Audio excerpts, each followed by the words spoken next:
welcome back to another video on my channel. If you are new here, I do a ton of product reviews on this channel for different nail collections that launch. Today I have for you guys releasing from KoKo and Claire a whole bunch of new products. So these have released over the last couple of weeks. I'm really looking forward to sharing a spring nail art tutorial for you guys featuring these new products. So let's dive in and get started.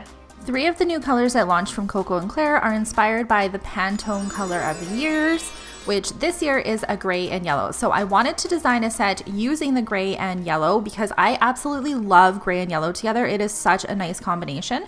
So I decided to do the main focus of the color of this nail design as the yellow. The nice thing about pairing it with gray is that it can tone down that yellow quite a bit too. So I decided to put the yellow on both her pinky and her ring finger, and then we're going to do the gray on the pointer and the middle finger. But this was my first application of this yellow, and if you guys have worked with yellow gel polishes, hard gels, anything like that, sometimes they can be kind of tricky to work with. Because they get a lot of shadowing. So your first coat with any yellow product is likely going to shadow a little bit, but I was really impressed with this one because it seems to kind of level out any of that shadowing even on the first coat.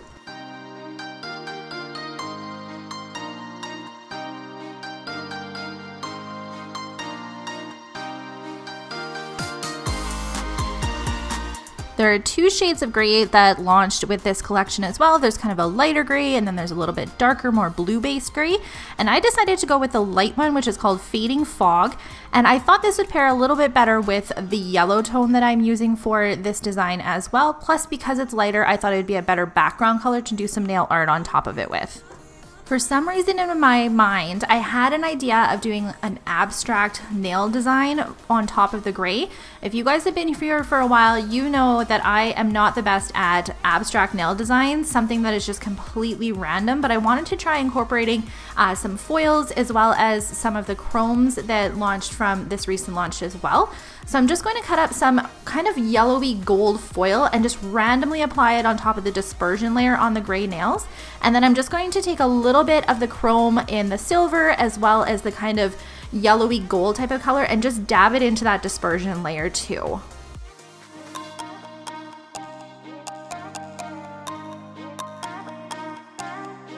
So I love me a good shiny foiled type of nail, but I also really like a matte foiled nail. So I decided to go in with my matte top coat, and if I can make one recommendation to you guys, it would be to have a separate matte and shiny coat for working with chromes like this that are kind of loosely applied, because it definitely will get into your bottle.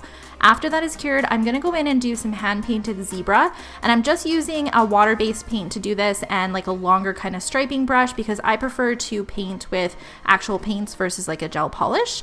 And I wanted my lines to be a little bit messy, a little bit shaky, a little bit not even, and then if there were some spots that I wanted to darken those lines up a little bit with, I would just go in with a little bit more paint on top, and it creates a little bit of a textured look to the zebra design as well.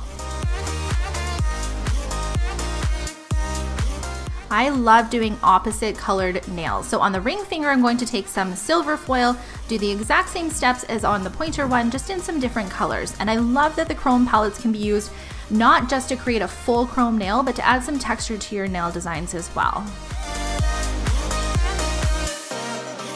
Now time to add some leopard print design on top of the ring finger. You guys have seen me do this many times on this channel, but I love using a toothpick that has like a really pointy end for doing my hand painted leopard. I find that I'm able to kind of tilt the toothpick a little bit if I want more of a flatter, thicker edge, and then lift my toothpick straight up if I want something that's a little bit more fine. And I'll say this numerous times, whenever you do hand painted animal print like this, the messier the better, and also don't judge it until the end, because once we get those really fine dots at the end, that's when this design is really gonna pop. So you wanna make sure you're doing like fully closed kind of circles. You wanna be doing some open C's, you wanna be doing some larger kind of spots on the nail too.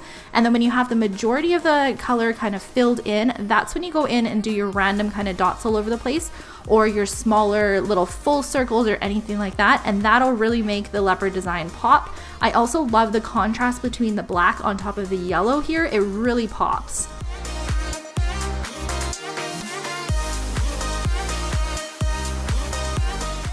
Back in the day when I first kind of started my nail career, these larger 3D embellishments were popular with my clients, and I haven't used them in years, but when I saw them from Glitter Mix Canada, I knew that I wanted to try and incorporate them in a nail design in this exact way by kind of putting them offset on the nail and then surrounding them with a bunch of different Swarovski crystals.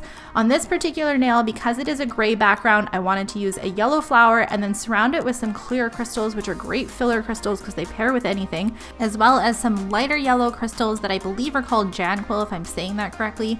After I have all my crystals down, I do want to go in with some yellowy gold type of micro beads because I love kind of putting them in between different crystals. I think it just makes it look like a little bit more of a crystal cluster instead of just crystals on the nail. On the pinky finger, I really didn't want to cover up too much of this yellow because I do want it to be the focal point of the design.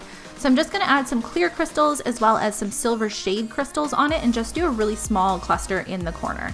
And that's the nail design that I came up with. I hope that you guys liked watching it. I know yellow can be a little bit of an intimidating color to kind of work with, but if you pair it with something like a gray, it definitely tones it down. And I love that these two colors are the Pantone colors of the year because there's seriously just so much you can do with these color combinations together. Thank you guys so much for taking the time to watch this video. I hope that you found it helpful. We do have a couple other new products that launched from KoKo and Claire, including this gel polish spring collection, as well as another chrome palette. And I would love to design a nail tutorial for you guys featuring these two different items that just recently launched. So if you have any suggestions or anything that you've been wanting to see from me for a nail art tutorial, comment below and let me know, and I will do my best to come up with something really fun featuring these other new products. Make sure you follow me on all my social media, and I'll see you guys in my next video. Bye!